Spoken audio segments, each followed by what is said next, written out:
Iran's Supreme Leader has been addressing Friday prayers in Tehran for the first time in nearly 5 years. Ayatollah Ali denounced Iran's enemies, pointing to Israel for trying to sow the seeds of division in the Islamic world. The Ayatollah told a huge crowd in the Grand Mosalla Mosque that Iran and its allies must roll up their sleeves and prepare for action. The ceremony began with commemorations for the Hezbollah leader Qasem Soleimani, who was killed by Israel last week.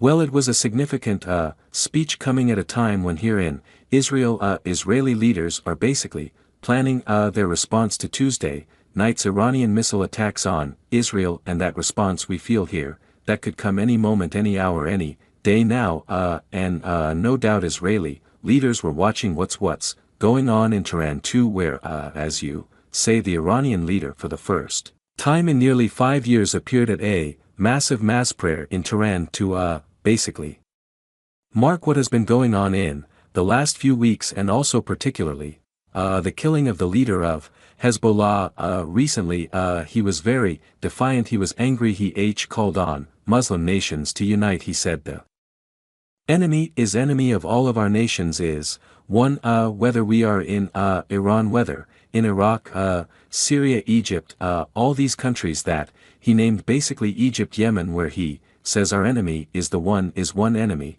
and this enemy is trying to divide us with the tactic of divide and rule, and we have to come to each other's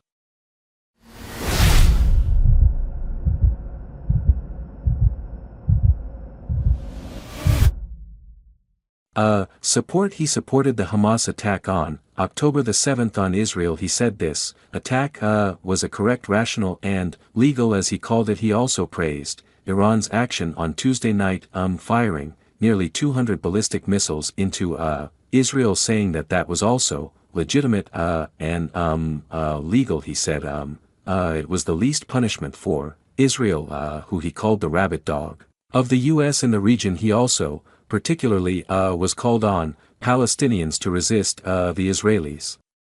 He said Palestinians have every right to resist an enemy which is trying to usurp their rights, take their homes, and kill them. So it was a defiant thing by the Iranian leader, and he also used the second sermon in Arabic to say much the same things, praising Hassan Nasrallah, the late leader of Hezbollah, and calling on people to resist Israel. He said the presence of superpowers in the region is one of the main problems, that this region cannot see peace.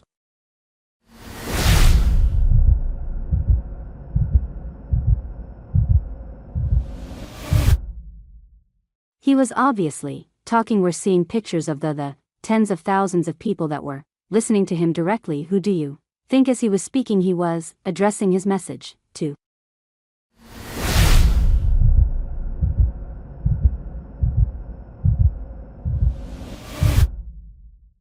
Well, obviously the Arab world, and particularly what Iran calls the axis of resistance. We're talking about Hezbollah, we're talking about Houthis in Yemen, we're talking about militias in Syria and in Iraq, particularly because before Tuesday night they were losing hope in the leadership of Iran's leadership of this axis, because Iran hadn't acted on several actions of Israel, including the assassination of the Hamas leader in Tehran in July. So these groups and members of this axis of resistance were losing hope, and Iran was losing face. And if Iran had to do something, and they decided, I think, reluctantly, to take this action of firing 200 missiles into Israel, to show that they are still resisting Israel, and they are there for them, for the axis of resistance in the region.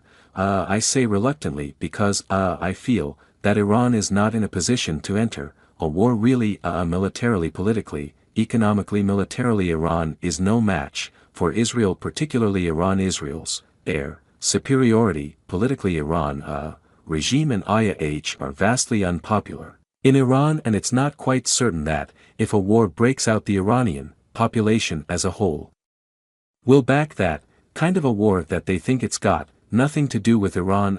Also, economically, don't forget Iran has been under international sanctions for years. Iran's economy is on its knees and Iran cannot really sustain a massive war in the region.